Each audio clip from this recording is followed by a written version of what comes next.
Hello, everyone, and welcome to The Shape of a Circle in the Mind of a Fish, the understory of the understory. I'm Lucia Pietroiussi, I'm curator of general ecology, and with me is Filipa Ramos, writer and general genius, Filipa Ramos. I don't know if you want to say hi so that some people can see you. This is the fourth installment, as Bettina has said, and thank you so much, Bettina, for the wonderful and warm words of welcome. As Bettina has said, this is the fourth installment in a long-term research publication, events, festival series that we started in 2018 to look at these questions around consciousness and intelligence and language across species and beings.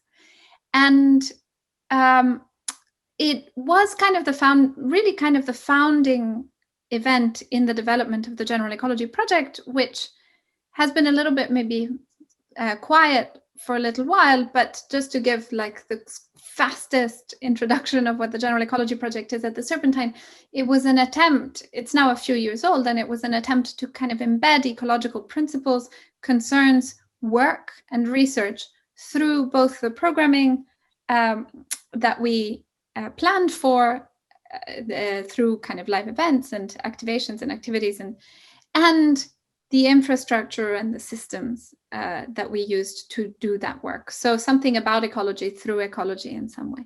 And we've spoken about this at all of the different fish, so I probably shouldn't go on too long. But whilst Bettina has mentioned a little bit at the beginning of this event and these various past iterations that we've had of the fish, it's worth saying that the first half of the title, The Shape of a Circle in the Mind of a Fish, was inspired by this fantastic genius pufferfish, this tiny animal that makes these big circles in the sand. And by really thinking by being very puzzled about how on earth could that tiny creature really draw these elaborate circles, but not so much how it could, because it does, but how can something be conceptualized differently across different forms of life and beings that share the planet. Now, the second half of the title is the understory of the understory. And maybe, Filipa, you want to get us started by talking a little bit about what that means to you. Thank you, Lucia. Hello, everyone. So it's very nice that we started by looking at the fish. And we started looking at the fish in relation to the dance the fish was making with the other fishes and with the sea. And we started thinking in the beginning, so what is the language and the intelligence and the sensibility that brings us all together? And then gradually we start thinking about other processes connected to this fish. How is this fish existing in itself as an individual, but also by being constituted by all the life forms that traverse this fascinating creature? And then thinking also about the environment of the fish and the environment of ourselves, humans, once fishes, in connection with the natural world and with plants. And now, all of a sudden, we decided, what about the place where the fish, with which the fish is dancing with? This fish is dancing with the soil, and this fish is together with the soil, creating this incredible form that has been the starting point of all our questions, which is, how is this mandala-like shape so fascinating for the fish as it is for us, no? And so, as Lucia was saying, we decided to look at the ground, to look at the soil, and understand what was happening there, and what is this incredible surface, membrane, skin that allows not only for pufferfishes to communicate their desire and love with and creativity with other fishes, but also that allows us to exist and life to flourish and also life to be regenerated. And again, as we always do, we start with questions. And we started asking ourselves, what is happening in this layer of ground and soil? And the first answer we encountered was exactly that: life is what's happening now.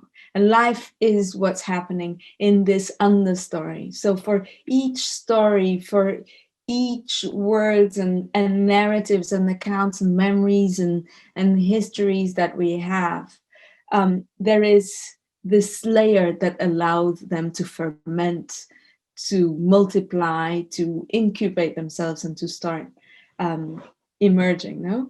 And so the understory specifically, also because it's a poetic and very visual term, but it's also a term that comes from botany. It's exactly this layer of vegetation, of forests and of natural areas where the light is very low, but humidity is high and temperatures are relatively stable. And this is fascinating, that the ground is a place of a different time, where time and a different temperature, it's almost like a microclimate in itself. No? And because of this low light, high humidity, stable temperatures, multiple life forms, from ferns and shrubs to fungi to animals and plants and microorganisms, they can cooperate in known and also unknown manners to ensure, let's say, the continuation, the renovation, of nutrient cycling and therefore of life. And it's exactly this, asking ourselves, what are the stories that we are telling? What are the stories that are emerging? And from here, embracing a concept that in itself, in botany and biology, contains this term of story and of narrative. It's not the under history, it's the under story. So it's already open for fabulation and speculation and narrative to emerge, while looking at the ground in doing so. That was our starting point. I don't know, Lucia, what are your, I mean, we've been speaking so much together, but at the same time, we've been also, we've been like summoning the minds and the gestures and the hands of those who have been thinking with us. And sometimes we spend less time, and this is our opportunity, you know, to go on these ideas. And yeah. Well, I guess a couple of thoughts. One of them was that, in fact, this event, maybe before it was named that, but I don't fully remember now, was supposed to happen in May. And as Bettina said, we had more time, but it was at the time also very reliant on the fungal and thinking through and with mushrooms, mycelia, and fungi. And that over the course of time, it sort of complexified a little bit more. And we started to really kind of run through all these words that we have for, in English, at least. That's the language that we use for the exercise, but one could do it in various. But run through all these words that we have for that thing that we stand on, and realized that when you talk about soil, you kind of bring in a layer of imagination and research and thinking that harks often from the agricultural or scientific. When you talk about land, then you're, when you're talking about ground, you're thinking philosophically about sort of, I suppose, existence. When you're talking about earth, you're thinking about the planet as a system. And then when you're talking about land, and I leave this to last because it's probably the most layered and complex one, because when you're talking about land, you're also talking about land sovereignty and land rights, and how by sort of holding this material thing, you could kind of fall upwards and outwards into this kind of stack of ecologies, economies, geopolitics, relationalities that are more than human and more than human, in a kind of cycle. And so this festival slightly changed, and it became like, well, how can we speak to those things and to throw outwards this kind of constellation of different positions that respond or reflect on these various ways of thinking about, down here, down there. And I guess it's in that, cosmological disposition of presentations that something, not one thing, not a singular thing, but a series of complex, kind of simultaneous things, we hope, emerge. It's something that I mean, we learn a lot from these, from organizing each of these events and these festivals. But I think that we've learned particularly outlandish and surprising things organizing the understory of the understory. And also, one of the things that has been staying or has been fermenting with me is the multiple layers with which the soil exists. The soil as the site of redistribution of life, of redistribution of time and history and memories, but also of space, of redistribution of wealth through the circulation of nutrients and through the reconstitution of nutrients, but also redistribution of tolerance, in the sense that the shrubs and the life forms that inhabit this understory are generally extremely light tolerant. They don't need a lot of light, and it's as if they adjusted to coexist in fascinating ways, as if they didn't need some of their essential components because of the richness that they encountered, but also as a site of redistribution of toxicity, because everything we produce, we make, we humans as animals and as agents of outstanding creators of infrastructures and of forms of altering the planet that then have a series of chain effects onto the world. All these processes and transformations go again to the soil.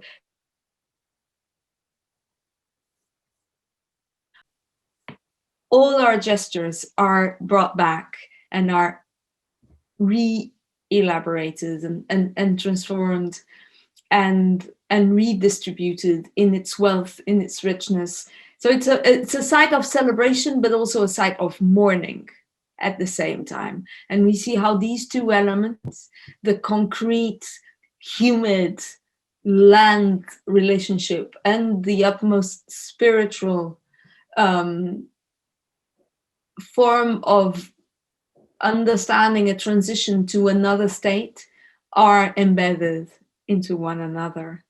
And it's this connection, deep connection between the material, the rarefied, and the utmost spiritual that emerged throughout this encounter constantly in really fascinating ways, I find.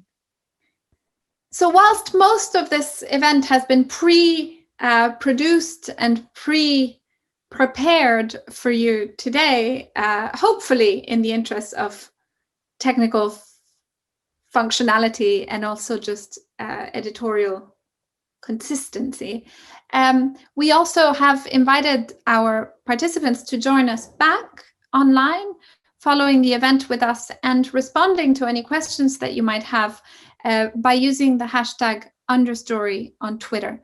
And you should see to my right, you should see a Twitter feed that picks up on that hashtag understory. So hopefully if you would like to contribute, ask a question, if our participants are online, and we're so grateful to each and every one of them for joining us in so many ways and so many times. But if they are online, they will, I'm certain, be very happy to respond. So please join us on Twitter, #understory.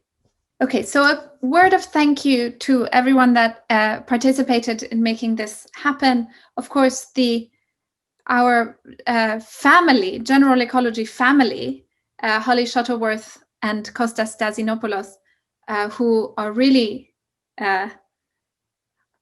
holding the roots underneath and letting these trees grow. So to them, always endless and enormous thanks from both of us. To Giles Round, who has been working on the visual identity of the General Ecology Project for years, and now what is a phenomenal new vision for an online platform version of this event, which was up to this point so focused and rooted on kind of live presence. To Sean McCallum, who coded and programmed and devised the website. To our supporters, The Shape of a Circle in the Mind of a Fish was supported by Norla, so we're incredibly grateful to them. And also to our collaborators, we agreed to work in partnership with a couple of really, really phenomenal organizations, one of them being the Willow Herb Review. So a huge thank you to Jessica J. Lee from Willow Herb for her collaboration and sort of embracing of this proposal and invitation, and to Adam Huggins and Mendel Skulski at Future Ecologies, the podcast that we've been featuring on our podcast feed in the lead up to today.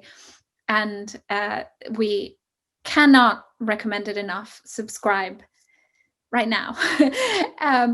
And then the General Ecology Project is also kind of in the process of developing a slightly more organized and formal relationship with its own network. And so, and we are very grateful to have the support of some really fantastic institutions and organizations and individuals that will support and are supporting the General Ecology Network, Fiorucci Art Trust, Nicoletta Fiorucci Deli Galli, and Outset Contemporary Art Fund. So as always, gratitude to them as well.